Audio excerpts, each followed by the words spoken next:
শেষ মুহূর্তে শেখ হাসিনাকে সাহায্য করেনি ভারত।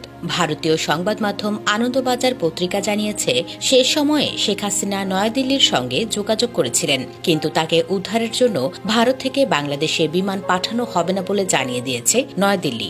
ভারতের তরফে জানানো হয়েছে, বাংলাদেশের আকাশসীমায় ভারত কোনো বিমান পাঠাতে পারে না, কারণ তাতে আইন লঙ্ঘিত হতে পারে। ভারত থেকে জানানো হয়, শেখ হাসিনাকে আগে ভারতে পৌঁছতে হবে, তারপর সেখান থেকে তাকে দিল্লিতে নিয়ে যাওয়া যেতে পারে। হেলিকপ্টারে ঢাকা থেকে দিল্লি পর্যন্ত যাওয়া যায় না। এক্ষেত্রে তার নিকটবর্তী অবতরণ স্থান ছিল আগরতলা বিমানবন্দর। সেখানেই নেমেছেন শেখ হাসিনা। আগরতলা থেকে তাকে বিশেষ বিমানে করে দিল্লিতে নিয়ে যাওয়া হবে। সূত্রের খবর, লন্ডনে যেতে চান শেখ হাসিনা। তার বোন শেখ রেহানা ব্রিটিশ নাগরিক। তবে সংবাদ সংস্থা পিটিআই জানিয়েছে, শেখ হাসিনাকে আশ্রয় দিতে এখনই প্রস্তুত নয় ব্রিটেন। তারা জানিয়েছে, শেখ হাসিনাকে তারা এই মুহূর্তে আশ্রয় দিতে পারবে না। তাহলে কি ভারতে থাকবেন বাংলাদেশের সদ্য প্রাক্তন প্রধানমন্ত্রী? এদিকে আপাতত হিন্দন বিমান বাহিনীর ঘাঁটিতেই আছেন শেখ হাসিনা। 2-3 দিন অন্তত তিনি ভারতেই থাকবেন বলে শোনা যাচ্ছে।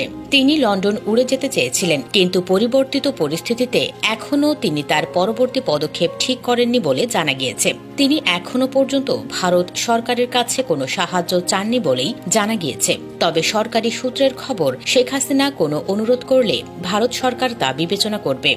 জানা যায়, শেখ হাসিনাকে বহনকারী একটি সামরিক পরিবহন বিমান ভারতীয় সময় বিকেল 5টা নাগাদ হিন্দন বিমান ঘাঁটিতে এসে নামে বলেও এখন নিশ্চিত হওয়া যাচ্ছে। তবে দিল্লিতে কূটনৈতিক সূত্রগুলো জোর দিয়ে বলছে, ভারত তার শেষ গন্তব্য নয়, এটা শুধু একটা স্টপ ওভার মাত্র। তিনি শেষ পর্যন্ত ব্রিটেন বা যুক্তরাজ্যের পথেই রওনা হয়ে যাবেন, এমনই কথা আছে বলে তারা ইঙ্গিত দিচ্ছেন। কিন্তু ভারতে তার স্টপ ওভারের মেয়াদ কতটা হবে?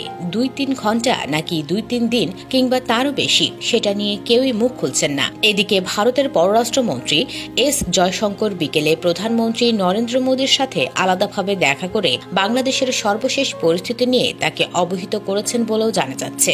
এদিন হিন্দন বিমান ঘাঁটিতে গিয়ে সাবেক বাংলাদেশি প্রধানমন্ত্রীর সঙ্গে দেখা করেন ভারতের জাতীয় নিরাপত্তা উপদেষ্টা অজিত ডোভাল। দুইজনের প্রায় 1 ঘণ্টা ধরে বৈঠক হয়। দুজনের মধ্যে কি কথা হয়েছে তাও জানা যায়নি। বৈঠকের পর বিমান বাহিনীর ঘাঁটি ত্যাগ করেছেন অজিত ডোভাল। এদিকে বাংলাদেশের পরিস্থিতি নিয়ে সতর্ক রয়েছে ভারত সরকার। বিশেষ করে উত্তর পূর্ব রাজ্যগুলিতে সমস্যা তৈরি হতে পারে বলে মনে করছে সরকার। তাই উত্তর পূর্বের রাজ্যগুলিকে বিশেষ সতর্কতায় রাখা হয়েছে। এর মধ্যে প্রধানমন্ত্রী নরেন্দ্র মোদীকে বাংলাদেশের উদ্ভূত পরিস্থিতি সম্পর্কে সবকিছু জানান পররাষ্ট্রমন্ত্রী এস জয়শঙ্কর। পররাষ্ট্র সচিবকে নিয়ে তাকে সংসদ ত্যাগ করতে দেখা যায়। তার আগে সংসদে পররাষ্ট্রমন্ত্রীর সঙ্গে বাংলাদেশ নিয়ে কথা বলেন লোকসভার বিরোধী দলনেতা রাহুল গান্ধী।